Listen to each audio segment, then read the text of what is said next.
pitanja novinara.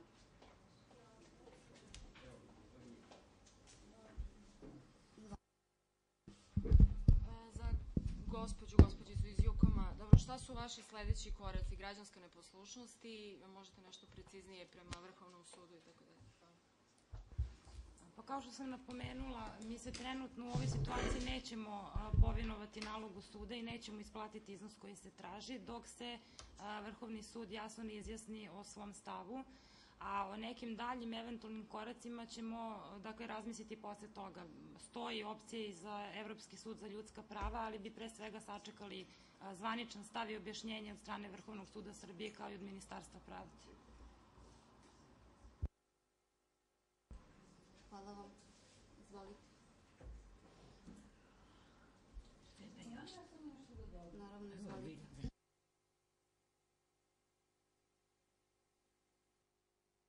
Pošto se u medijima stalno protura to da mi nismo zadovoljni odlukom, naravno da nismo zadovoljni odlukom, ali ima toliko odluka sa kojim mi nismo zadovoljni, one ne prelaze tu granicu koju je ova odluka prešla.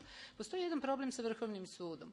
Onaj ko zna kako funkcioniše pravni sistem u našoj zemlji, zna da je, bez obzira što formalno pravno to nije, Vrhovni sud sud presedana. Znači, iz Vrhovnog suda ne može da izađe odluka koja je različita od drugih odluka Vrhovnog suda. Ukoliko se takva situacija desi, onda je Vrhovni sud u obavezi da sazove sednicu odeljenja, opštu sednicu i da zauzme stav po određenom pitanju. Ono što mi čekamo, što je Natalija rekla, misleći da se to podrazumeva da svi znaju, a zapravo se ne zna, to je da je Vrhovni sud u ovako problematičnim slučajevima koji izazivaju kontroverze dužan da izađe sa stavom i da sazove sednicu odeljenja i da kaže naš stav po tom pitanju je takav i takav. Znači, mi sada izbacujemo Vrhovni sud na čistinu. Izađite sa stavom, objavite taj stav u biltenu sudske prakse Vrhovnog suda, napravite mišljenje o tome i kažite Vrhovni sud smatra da je pravo citiranja u slučaju kad se koristi veliki broj citata ograničeno dozvolom autora da on utvrdi da li se njegovim citatima menja njegova osnovna misao i ono što je hteo da kaže. Mi hoćemo da Vrhovni sud izađe sa stavom i kaže to je stav Vrhovnog suda. Ovako će ispasti da smo mi nezadovoljni odlukom zato što treba da platimo Aleksandru, direktoru RTS-a, 200.000 dinara. Što se toga tiče, mi smo sasvim zadovoljni, ne moramo platimo 8,5 miliona, što je bitna razlika. Ajde da budem cinična malo. Ne, nego mi hoćemo principijelan stav suda. Stanite iza te svoje odluke, pa ćemo onda vidjeti šta ćemo i kako ćemo. Dok ne stanete iza te odluke, imamo sve razloge da sumnjamo da se ovde radi o političkoj odluci i postoji samo dva rešenja. Ili su sudije neznalice, ne znaju pravo, ne znaju da tumače zakon, ignorišu odluku Okružnog suda i utvrđuju neko stanje činjenično koje nije utvrđeno u odluci Okružnog suda i u tom slučaju treba da odgovaraju zbog neznanja, treba da odgovaraju i da budu razrešeni i da se postavi pitanje da li oni zaslužuju da budu na takvom mestu i zato prozivamo i ministra pravde i sve ostale da se upuste u taj slučaj. U drugoj situaciji se radi o korupciji, što iziskuje krivičnu odgovornost i druge neke postupke. Znači, nema trećeg. Zaista nema trećeg. Nema interpretacije suda na laži i na falsifikatu. Nema. Ne može se govoriti o legitimnoj odluci Vrhovnog suda kada ona lebdi u vazduhu i nije utemeljena ni u jednoj činjenici koja je utvrđena u postupku. Pre svega, ono što Vrhovni sud koristi u svojoj argumentaciji za obrazloženje, kaže, citiranjem je promenjen smisao onoga što je autor hteo da kaže. To je jedno pitanje koje uopšte nije postavljeno u toku postupka. Iako je potpuno nerelevantno za autorska prava i za pravo citiranja, Vrhovni sud ga konstatuje kao utvrđenu činjenicu, nespornu činjenicu koja ne postoji u tom postupku i to je baza da donese ovakvu besmislenu odluku.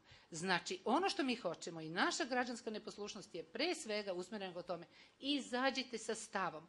Ako Vrhovni sud izađe sa stavom, to je naš stav, stojimo iza njega, A ne s onim kao svaki sud ima pravo da donese odluku. Nema. Ima određenih ograničenja. Sam Vrhovni sud preko sednice odeljenja i stava koji zauzima, onda ćemo vidjeti šta ćemo i kako ćemo. Za sada smatramo da je ovo odluka sudija koji ne znaju svoj posao i koji moraju da budu razrešene ili korumpiranih sudija koji su u nekom dijelu ili dobili pare, zašto također postoje indicije u ovom postupku, dužina trajanja postupka u jednom pravnom pitanju 3,5 godine, trenutak kad se donosi odluka, prethodno postavljanje pitanja korupcije Sonje Brkić, sedenje na 2 mesta i ostalo. Čitav niz indicija postoji koji nas teraju na sumnju i na isterivanje ovoga na čistac. Prema tome, od sad pa nadalje, mi se obraćamo ministru pravde, ne zbog ministarke pravde Snežani Malović, ne zbog toga što ona sme da se upiče u rad sudova, nego da vidi šta to smrdi i Homenu, državnom sekretaru koji se najviše bavi time, obraćamo se i Visokom savetu sudstva, kako se to sad zove,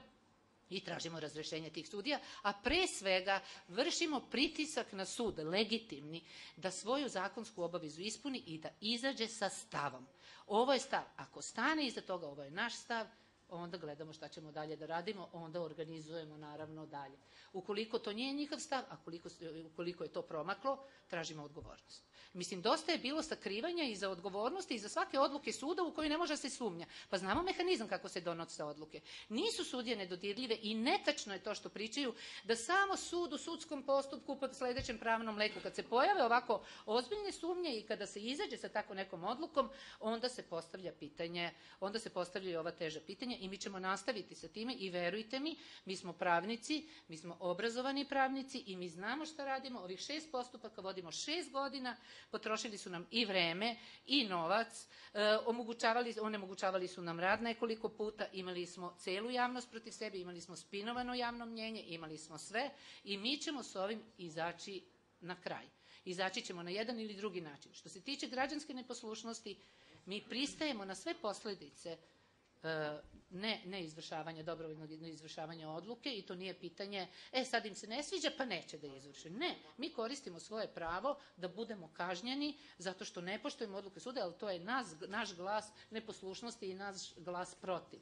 I kažem, prvo je, i tu vas molim, sve koji nam daju podršku, da zajedno napravimo taj legitimni pritisak na Vrhovni sud i da konačno počnu da izlaze sa stavovima, a ne da se kriju iza toga, nema veze, i onako nema prava žalbe, i onako ne može revizija da bude, a naravno mi ćemo podneti i zahtev za zaštitu zakonitosti, inicirat ćemo pred javnim tužiocem, mada ako ste čitali u novinama i to je neka koincidencija, sad se biraju tužioci, tako da ne verujemo da će to izazvati neku veliku pozornost tužilaštva, da se sad baš petlja u tu neku odluku, ali dobro, mi koristimo našu cenu javnosti i mi koristimo tu situaciju. I još jedna stvar, nisam htjela da se osvrćem na izjave direktora RTS-a, ali je juče ponovo na svojoj televiziji, ne želeći da komentariše odluku Vrhovnog suda, izrekao jednu neistinu, da se ovde radi o falsifikatima u ovoj knjizi i da smo zato osuđeni. Pa da li smo osuđeni zbog autorskog prava ili zbog falsifikata, mislim, nikako da se odluče oko svega toga,